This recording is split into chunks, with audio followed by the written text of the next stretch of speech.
Steel City. Is everybody ready to go? It's proclaimed the greatest radio show. Welcome, spread fans, to our Week 5 pick show. I'm your host, Jim Sella, in studio with JDash. We got lots of exciting games for you this week. We're missing JK47's pick on one of them. Maybe he'll let us know what it is by the end. If not, I'm picking for him. Or we just don't pick for him and he has 4 picks this week. Screw him. I don't like it. So you want to pick for him? Yeah. You like that more somehow? Yeah, because then it keeps the numbers even. Yeah, considering you're 49 and 60, he has a real good chance of winning that. You're right, because I have the most wins, so he does have a good chance at winning. Get out of here. But 47, he's actually 15 and 10 all time. He's 12 and 8 this season, although he did go 2 and 3 last week. But in 5 weeks worth of picks all time with us here, he's won at least 3 of his 5 picks 4 times. So he's still doing pretty well. You're 49, 60 and 1. But you went 0 and 5 last week. You were 9 and 6 heading into the week. Now you're 9 and 11. I had the wrong kind of 5 and 0. It was the wrong way. Johnny Parlay, he actually got back to 500. He's 46, 46 and 3 all time. Last week going 3 and 2, and he's 12 and 8 this season as well. So he's having a pretty good season so far. He's actually went 10 and 5 over his last 15 picks. Easy, he's 30, 33 and 1. This season, he's 9 and 12. That includes a college loss. In week 4, he went 2 and 3, but he has won his last 2 picks of the week at least. I am 47, 38 and 1. I'm 13 and 7 this season, and I went 3 and 2 last week. Me and Johnny Parlay were the only ones to go over 500. I've won at least 3 of my 5 picks in 3 of the 4 weeks so far this season, and in regular season, I'm 42 and 32 all time. All right, we're going to start with JK, though. He is 3 and 1 this season in picks of the week, although he did lose his first pick of the week last week. He's going to go with San Francisco at the New York Giants. The Giants are -7, and he's saying the New York Giants in this game. This is a tough call for me because the 49ers are complete garbage, but I don't believe the Giants are as good as what people are thinking. So this is a really scary line at -7. Well, yeah, I mean, you look at the Giants, man, and they started out 0-2. We actually did the segment, who is most likely to turn it around or whatever. A couple of us actually said the Giants. They went out and beat the Redskins at home. And then an even bigger win, they went into Buffalo and went and beat them 24-10. So their defense played very well in that game. And we had questions about their defense. But, I mean, you look at San Francisco, man. So far this season, I mean, they did have the 20-3 win opening week against Minnesota. But since then, I mean, their offense has scored 28 points in 3 games. And in 2 road games, again, this game being in New York, in 2 road games, they played the Steelers and the Cardinals, 2 good offenses, but they allowed 90 points combined in those 2 games. And this defense is just not very good. And I think the Giants have a pretty good offense at least. And like I said, in the past 2 games, the San Francisco 49ers have put up 10 points as well. So I don't think the Giants are as good as the past 3 teams they played defensively, but I still think that they're good enough to cover this line. Colin Kaepernick's lost it, and I think the biggest problem is he worked out with Kurt Warner in the offseason. Anytime you let that moron teach you anything, you're going to regress. Warner, you're garbage. Stick to being on TV and letting your wife stick up for you when the media calls you garbage. Other than that, the 49ers, they don't got much of a shot of doing anything this year. I don't say they should tank anything, but they're going to tank it just because they're not very good.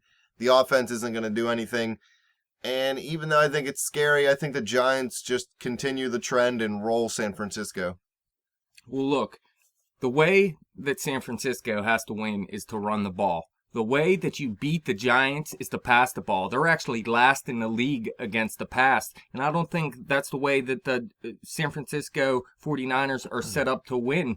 I mean, Colin Kaepernick, I said it a couple times, I really don't think he can beat you when you make them one-dimensional. And if they can shut down Carlos Hyde, which I think they will in this game, I think San Francisco's troubles are just going to keep going. The one way San Francisco could win the game is if they finally let Colin Kaepernick run. I think that could open up their offense. Just go back to his rookie year. Run him. I mean, that's the only chance you have at winning football games this year. You might as well. I don't think this guy's going to be their starting quarterback for the next 10, 15 years. So maybe next year, and then he'll probably get benched halfway through the year and be on his way out the year after. But everybody else is going New York as well. This is a spread sweep. You are correct. What's on the docket next?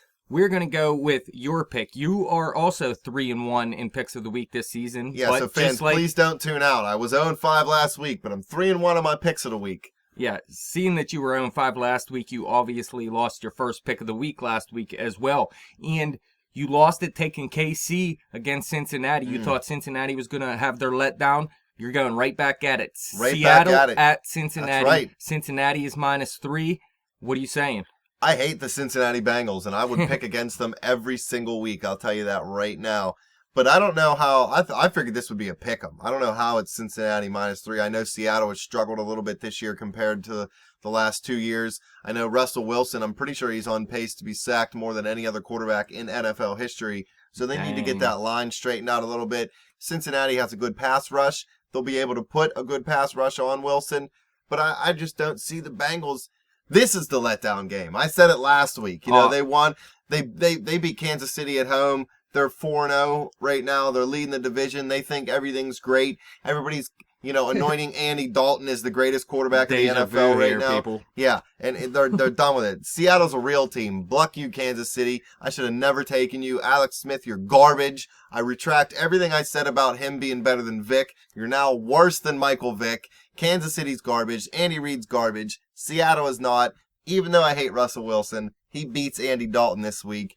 Seattle wins this game big. Big time. Well, I'll tell you what. This is why it is Cincinnati -3 and why this is a good time to jump on Seattle this week.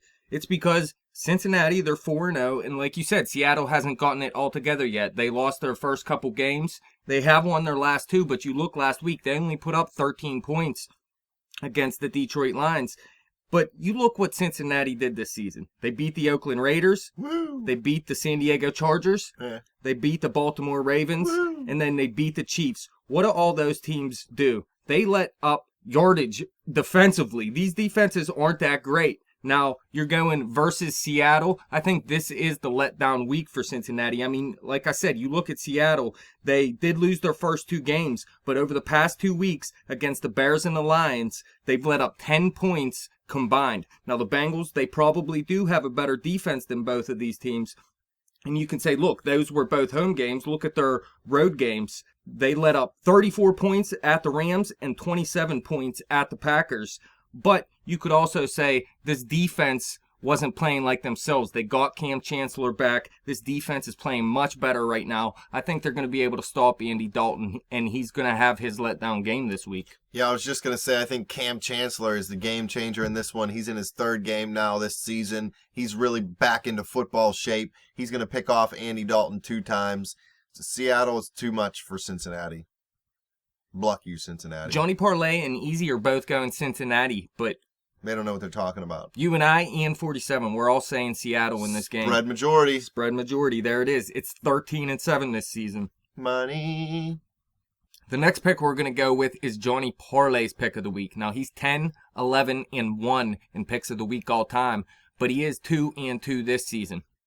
He's going to go with Jacksonville at Tampa Bay. Tampa Bay is -3 in this game, and he's saying Jacksonville, along with the rest of us. Another spread sweep. No love for Tampa Bay. Sorry, Jameis Winston. You don't have a hot girlfriend like Blake Bortles does.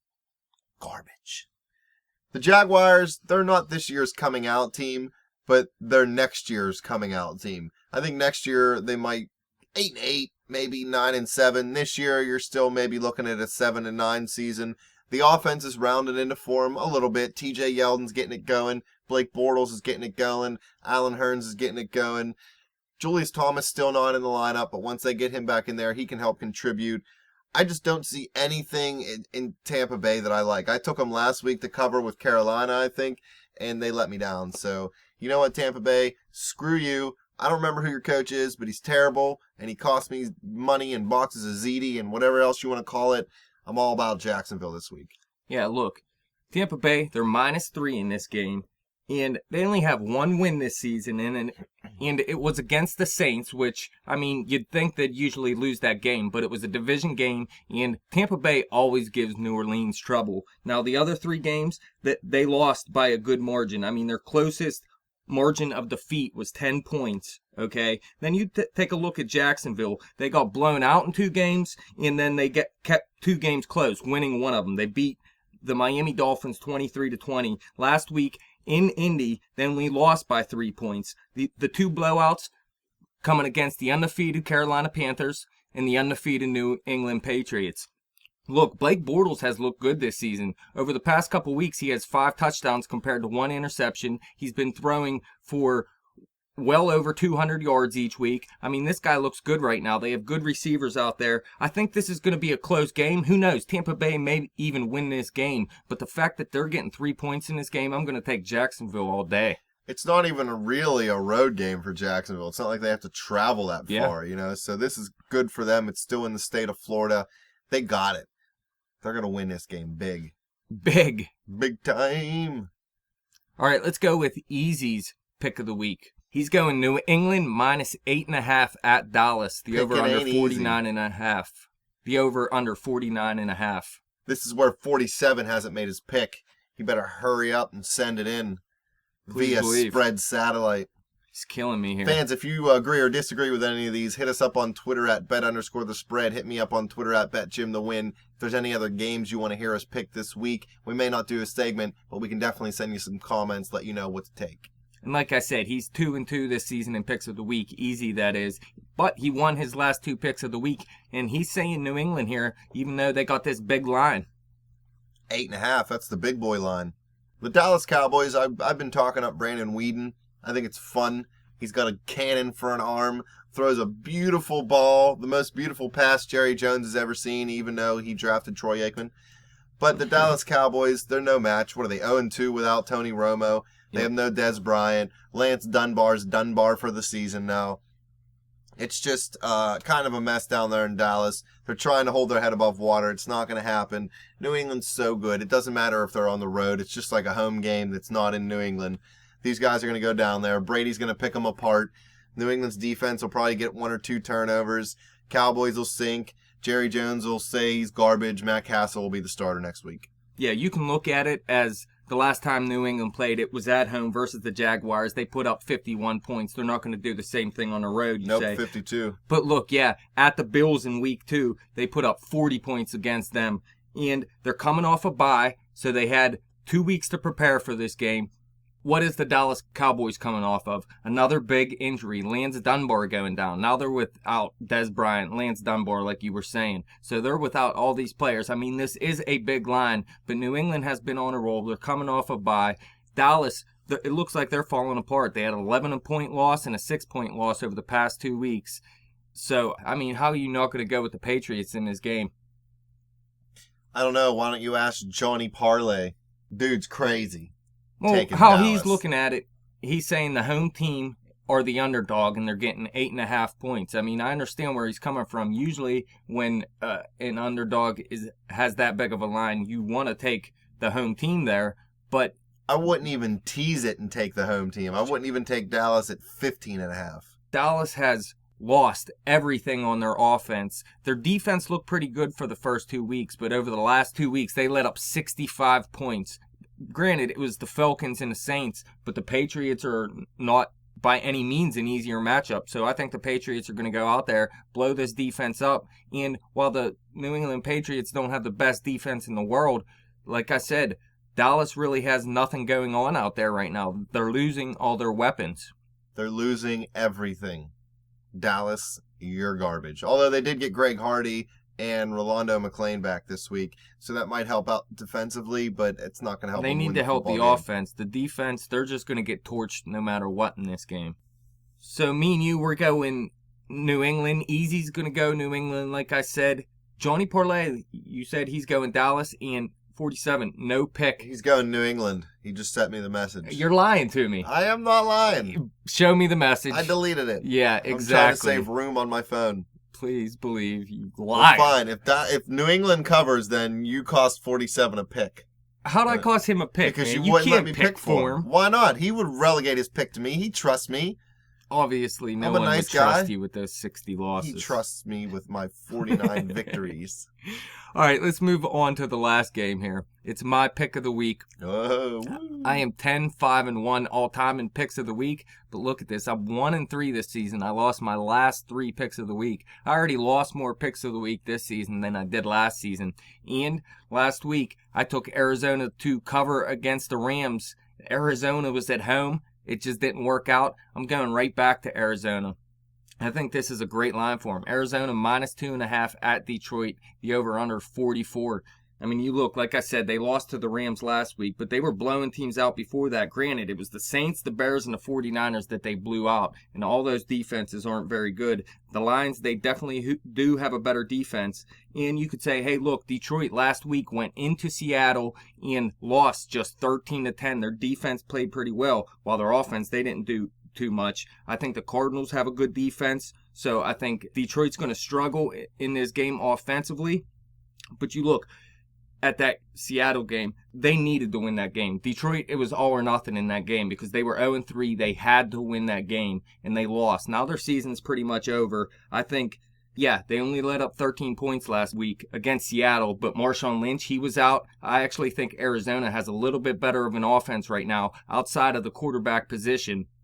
But I think Arizona's definitely going to put more points up in this game, while Detroit, they might not score more than 10 points. Because, look, they haven't scored more than 16 points in a game over the past 3 weeks. I'm going to go out on a limb, and I don't know why I think this, but sometimes those games coming into the week you think are going to be a real good defensive matchup, and then they come out firing both teams, putting up points. You take the under, and you lose in the first half. I think Detroit and Arizona end up with a lot of offense in this game. And I think this could end up somewhere being like a 31, 30 game or 28, 25, somewhere around there. And I think Detroit can actually pull this game off. Calvin Johnson hasn't really had his coming out game yet this year.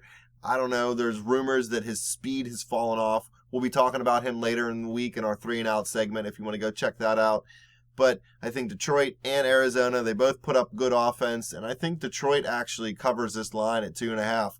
I'm not saying for sure I think they're going to win, but I could see Arizona maybe kicking the field goal for a 1-point victory late in this game. Well, I tell you what, if that offense is going to get going, it has to start with the offensive line. This offensive line has been bad. They have no run game, and they're going to have to beat Arizona just through the air unless something happens with this offensive line where they can turn it around this week and get this run game going. Arizona through the air. I like it. But look, the spread picks of the week all time were 43, 35, and 3. We're 11-9 this season, although we had a bad week last week. But we're going New York Giants, Seattle, Jacksonville, New England, and Arizona. The spread majority, 13-7 this season. We're going the same outside of Arizona. We're saying Detroit instead. Got to go with the spread majority. We know what's up. You can't have a great week every week. Last week was our down week. This is our bounce back week. We're all winning our picks of the week, and I'm going 5-0. I don't know about you. Well, so go spread picks of the week then? You just said go spread majority, but spread picks of the week is the one you want to go if we're all winning them, right? Well, we're winning everything, man. Well, you can't win them all. It's impossible. Why can't we win them all? Because Detroit cannot beat Arizona while Arizona beats Detroit. Oh, yeah, and Arizona's your pick of the week. Yes. What if they push? We'll do that. We'll win 4 and push 1. Yeah. Can you push 2.5? Yeah, people will take it definitely. 4-0-1. That's money. Believe it. That's all we got for you this week. Sorry, fans. 3 of our 5 hosts took the week off. I don't know what they're doing. Garbage. Drinking beer or something, getting ready for that Bucko playoff game. That's what it is.